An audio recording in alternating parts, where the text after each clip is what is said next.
Welcome to All Grown Up Now, Tales of a Checkered Past. I'm Kenneth D. King, podcasting from my studio near Union Square in New York City. This podcast is an evolution of the tale, All Grown Up Now, A Friendship in 3 Acts. This is Season 2, and it's called Tales of a Checkered Past. It's a collection of short stories from my salad days on up to the present. In each podcast, another self-contained story will be presented. These podcasts will be broadcast bi-weekly, so you get 2 a month.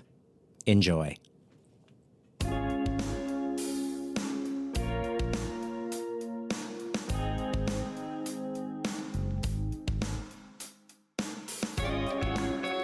This episode of Tales of a Checkered Past is called The Driving Lessons. For those who listen to the podcast or the audiobook, you heard about Mrs. Chang there. This is that story, but expanded a little bit.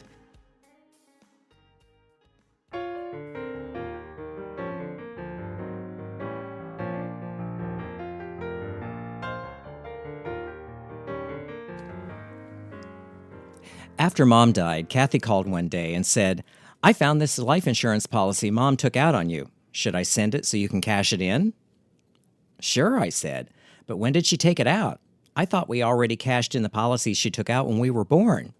"We did," she replied. "This one's from the summer of 1975. Now, I remember Mom joking about taking out a policy on me at that time, but I thought she was just joking.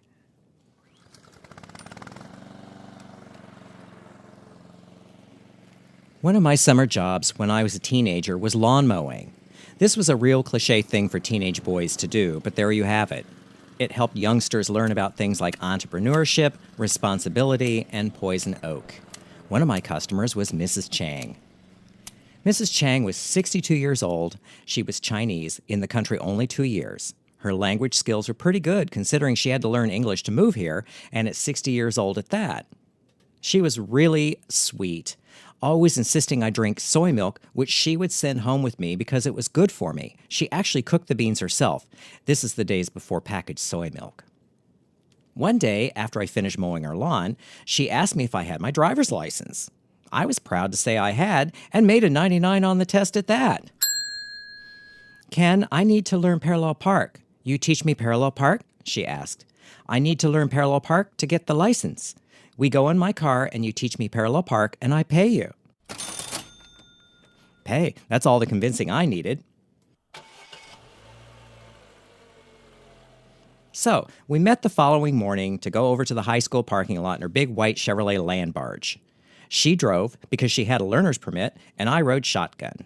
We got there without incident. Now, this was a challenge. I had never taught before, let alone taught with a language barrier and tons of Detroit's finest steel to deal with. We had a few false starts, but by the end of the day, Mrs. Chang was parking, if not like a pro, at least like she was passingly familiar with the process. Now, just why they require parallel parking in Oklahoma City escapes me. It's not like a real city. In Oklahoma, you can just drive up to any old curb and park. We practiced a few more times over the next week, and then Mrs. Chang declared that she was ready to take her driving test. Would I go with her? "Sure," I said. I was on the clock.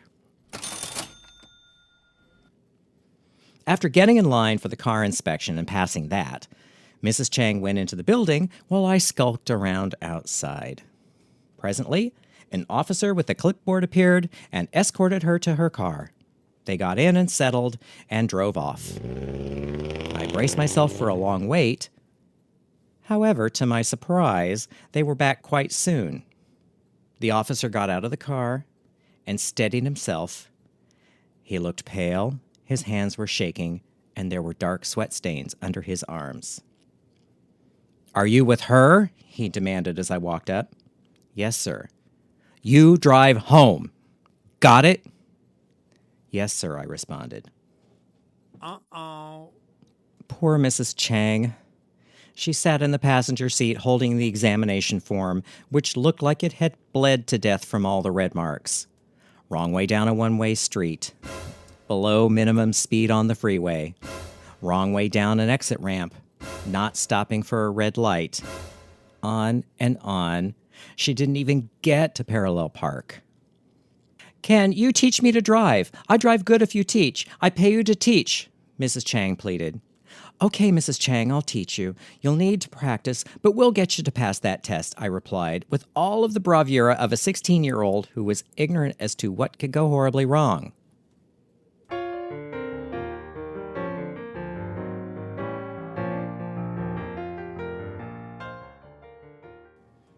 Before going out on the road, we started by studying the driving manual from the DMV. I quizzed her about all the rules of the road, down to the hand signals, just in case her backlights weren't working. Once I felt confident that she knew the rules of the road, we went driving.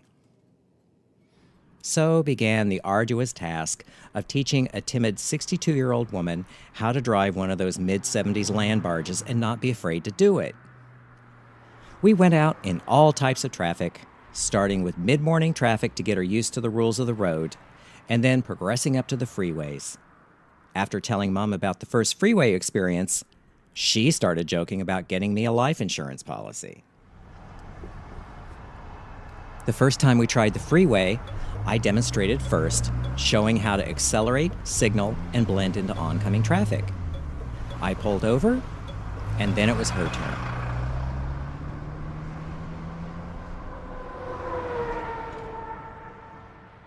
She got in. She pulled onto the on-ramp. Good. Accelerated. Good. Signaled. Good. Merged. Good. And just as she got on the roadway, she lost her nerve.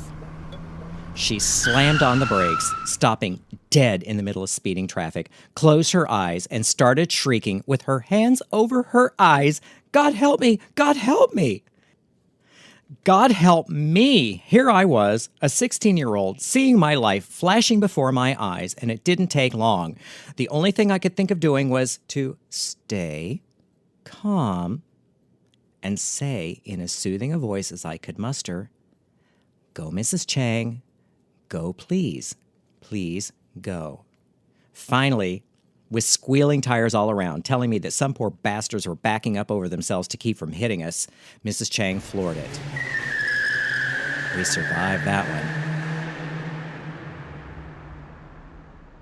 There were other hitches while we had the lessons, but one in particular made a lasting impression on Mrs. Chang. I wanted to get her used to 5 o'clock traffic, so we went out. At one point, we were turning a corner.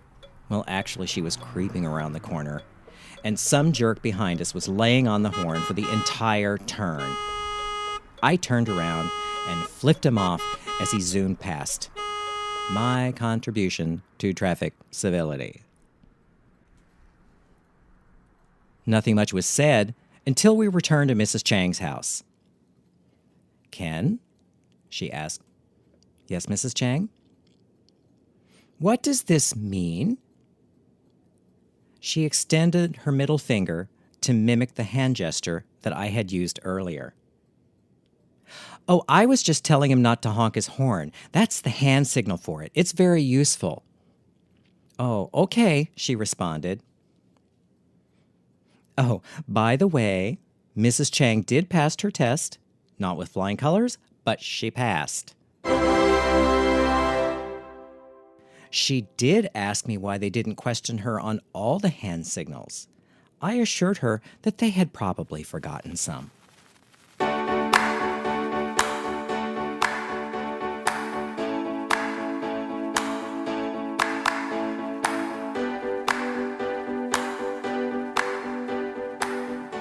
Thanks for listening.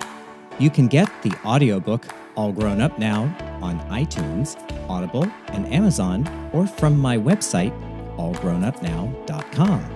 You can subscribe to the podcast on iTunes, SoundCloud, Stitcher, Spotify, and Google Play. If you have any questions, you can reach me through the website, allgrownupnow.com. You can follow me on Instagram at Kenneth D. King, on Facebook at Kenneth D. King Design, or on my main website, kennethdking.com.